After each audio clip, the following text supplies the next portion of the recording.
சீரியல்களின் full எபிசோடுகளை Sun டிவியில் ஒளிபரப்பான உடனே எக்ஸ்க்ளூசிவாக சன் நெக்ஸ்டில் மட்டும் ஃப்ரீயா பாருங்கள்.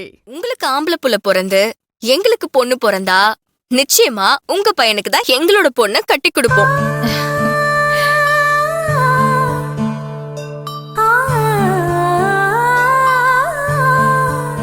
அப்படி சொல்லுமா.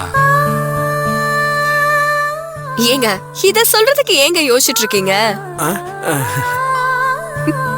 நம்ம குடும்பத்துக்குள்ளே சம்பந்தம் வச்சுக்கிட்டா என்னைக்கும் இந்த குடும்பம் பிரியாம இதே மாதிரி சந்தோஷமா இருக்கும்.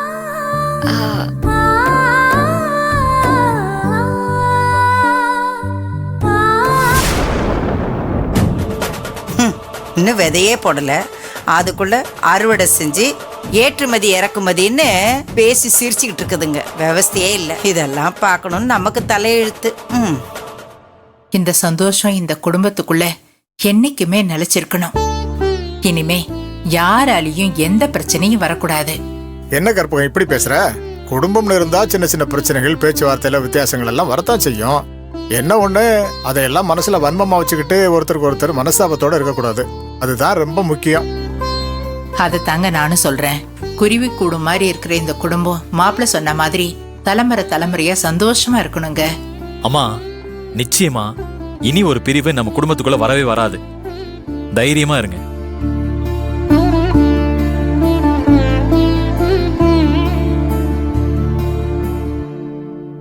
அப்புறம் கல்யாணம் முடிஞ்சு இவ்வளவு நாள் ஆயிடுச்சு.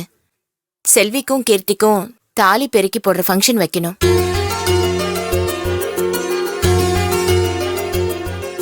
ஒரு நல்ல நாளா பார்த்து கையோட அதையும் செஞ்சிடலாமே. ஆமா, அதுக்கு என்ன சம்மந்தி, ஒரு நல்ல நாளா பாருங்க, அதையும் சிறப்பா செஞ்சிருவோம். சரிங்க சம்பந்தி. அப்போ நாங்க வீட்டுக்கு போயிட்டு நல்ல நாளா பார்த்து முடிவு பண்ணிட்டு உங்ககிட்ட சொல்றோம். அதுவும் நல்லதுதான்.